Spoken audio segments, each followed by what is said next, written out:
Good morning आज friends, स्वागत है आप सबका फोकस ऑन एजुकेशन में। मैं एजुकेटर आप सबके लिए इम्पॉर्टेंट फैक्ट्स लेकर आई हूँ। टीजीटी पीजीटी इंग्लिश लिटरेचर से कुछ इम्पॉर्टेंट क्वेश्चंस हैं जो मैं आपके साथ शेयर करना चाहती हूँ। आई होप आप भी इसे फुल्ली एंजॉय करेंगे मेरी तरह। चलिए नज़र डालते हैं। चलिए आते हैं फर्स्ट पॉइंट पर। ये क्या है? The paradise Fletcher poem written by. तो पैराडाइज फ्लेचर किसके द्वारा लिखी गई है? हो सकता है आपके एग्ज़ाम में पूछ ले। तो ये है नज़ीम इज़्क़िल के द्वारा ये पोएम लिखी गई है। और याद रखिएगा ये एक पोएम है, ठीक है? तो इम्पॉर्टेंट है, इसे याद रखिएगा इनका नाम।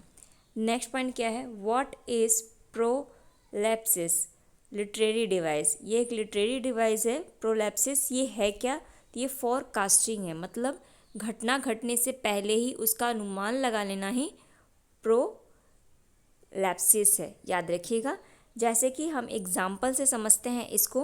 जैसे कि आपने अगर हैमलेट पढ़ी होगी शेक्सपियर की, तो हैमलेट जो है जब वो घायल हो जाता है और लास्ट के जो उसके वर्ड्स होते हैं बिना मरने से पहले ही, तो वो Hamlet lie wounded and said to his friend, और अपने फ्रेंड से कहता है Horace you I am dead, मतलब मैं मर गया हूँ। ठीक है, ये प्रेजेंट में है, लेकिन ये भी अभी मरा तो है नहीं, होने वाला है। तो इसी को ये यहाँ पे जो लिटरेरी डिवाइस यूज़ हुई है वो क्या है? प्रोलैप्सिस है। तो इसे याद रखिएगा, इम्पॉर्टेंट है।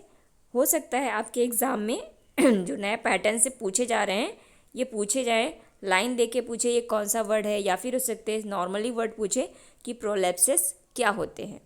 नेक्स्ट पॉइंट क्या है? ये देखिए, ऑल इज ट्रू इज सब title of the play of Shakespeare. Important है ये, वेरी इंपॉर्टेंट क्वेश्चन। क्या है? ये एक टाइटल है, ऑल इज ट्रू।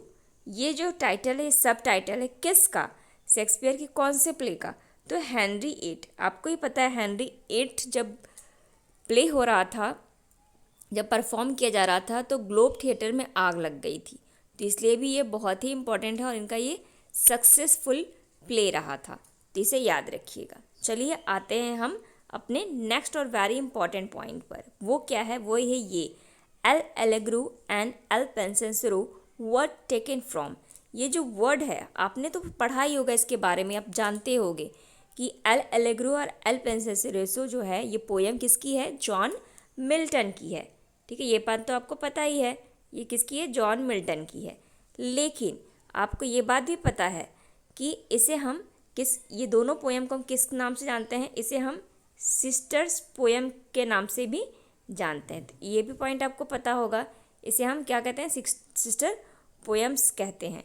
लेकिन आपको ये पॉइंट याद रखना है कि ये जो वर्ड है, ठीक है, इसकी मीनिंग भी आपको पता होगी कि जॉयफुल मैन या सीरियस या पैसिव मैन होता है। लेकिन ये वर्ड लिया कहाँ से गया है, ये इंपॉर्टेंट है।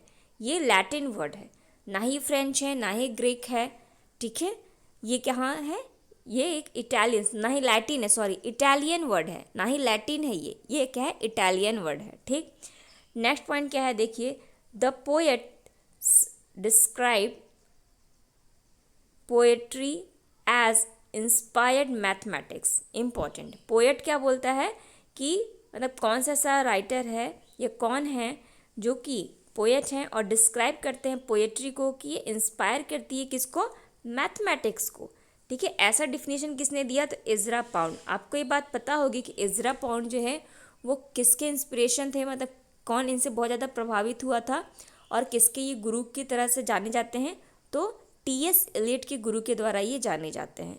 ठीक है, नेक्स्ट पॉइंट क्या है? देखिए, what is short form of God's wounded use at least 4 time in Othello by Shakespeare. ये इंपॉर्टेंट है। देखिए, मैं जो क्वेश्चंस लेकर आई हूँ आपके सामने, मैं भी कहीं पढ़ी हूँ, थोड़ा इसके ऊपर रिसर्च किया है, उसके बाद में आपके सामने लेकर आ रही हूँ।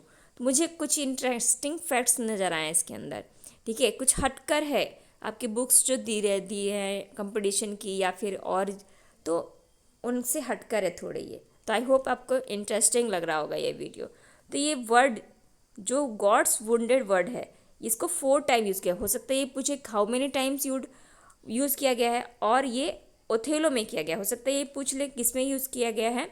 तो ये है जॉन्ड, जॉन्स, ये वर्ड जो है ना जॉन्स, ये शेक्सपियर ने ही इसे इन्वेंट किया था, मतलब इसे बनाया था। आपको पता होगा शेक्सपियर ने बहुत सारे वर्ड्स अपने इन प्लेज के अंदर, जो 37 इन्होंने प्ले लिखा था उसके अंदर इन्होंने दिया है। तो उसमें से एक वर्ड ये है जो कि मैं ओथेलो में 4 टाइम यूज़ किया गया है। क्या नाम है? जॉन्ड। और इसका मतलब क्या होता है? गॉड्स वुंड, यानी भगवान के घाव। ठीक है, इसके लिए ये यूज़ किया जाता है, तो इम्पॉर्टेंट है, इसे याद रखिएगा। नेक्स्ट पॉइंट क्या है? ये भी एक लिटरेरी डिवाइस है। क्या है? What is zeugma. तो जिग्मा क्या होता है? इसका मतलब यॉक होता है। यॉक मीन्स क्या होता है? ये एक single verb use for 2 words, मतलब एक सिंगल वर्ब है लेकिन वो 2 वर्ड्स के लिए यूज़ होता है। हम इसको एग्जाम्पल से समझते हैं, जैसे the feast and noon grieve high. तो यहाँ पे जो ग्रीव है ये वर्ड क्या है? ये एक वर्ब है, लेकिन ये वर्ड जो है वो नून के लिए भी यूज़ हुआ है। ठीक है, और यही वर्ड ग्रीव जो है वो फीस्ट के लिए भी यूज़ हुआ है। तो एक ही वर्ड, ये सिंगल वर्ड है, सॉरी ये सिंगल वर्ड है, और सिंगल वर्ड जब 2 वर्ड्स के लिए यूज़ होता है तो उसी को क्या कहते हैं? आप उसको आप समझ सकते हो, जिग्मा कहते हैं। ये एक लिटरेरी डिवाइस है, याद रखिएगा। नेक्स्ट पॉइंट क्या है? Who wrote King Lear's wife poetic drama. तो हमने किंग्सलियर तो जानते हैं किसकी है, किसकी है? विलियम शेक्सपियर की है, लेकिन किंग्स वाइफ किसकी है?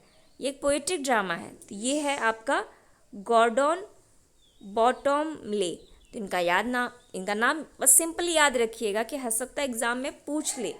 ठीक है, कई बार देता है ऑप्शंस में ना, तो हो सकता है पूछे। नेक्स्ट और लास्ट वर्ड है बहुत ही प्यारा, ये क्या है? ये है what is a ghost word. आपने सुना होगा ना घोस्ट वर्ड्स के बारे में। तो घोस्ट वर्ड्स क्या है? ये काइंड ऑफ वर्ड्स है विच हैव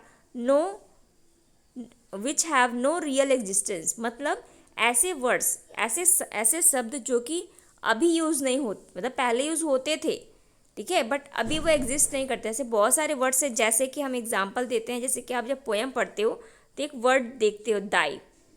ठीक है, पहले दाई यूज़ होता था, इसकी जगह अब यू यूज़ होता है। ठीक है, तो ये जो दाई वर्ड है ये क्या है? होस्ट वर्ड है, यानी भूतिया शब्द। तो आपके एग्जाम में पूछे तो आप इजीली इसका आंसर दे पाओगे। चलिए आते हैं हमारे 3 इंपॉर्टेंट और लास्ट पॉइंट्स पे। क्या है? Robert Frost got a Pulitzer prize for.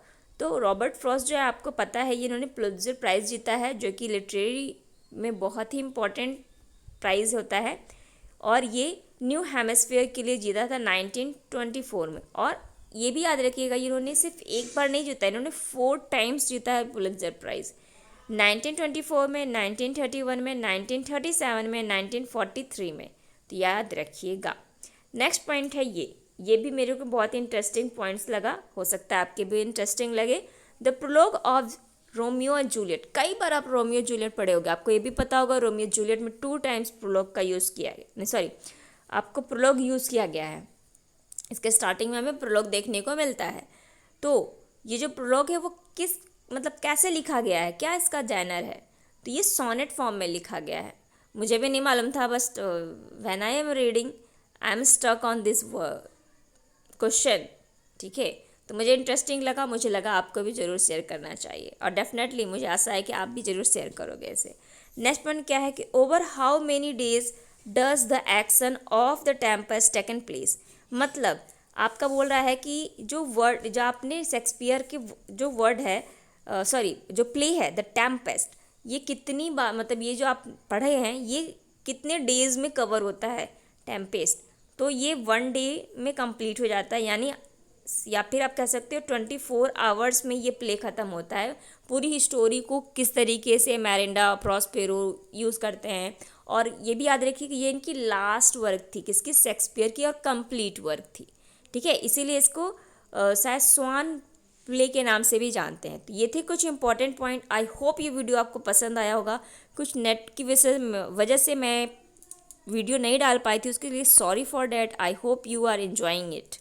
Thank you aspirant.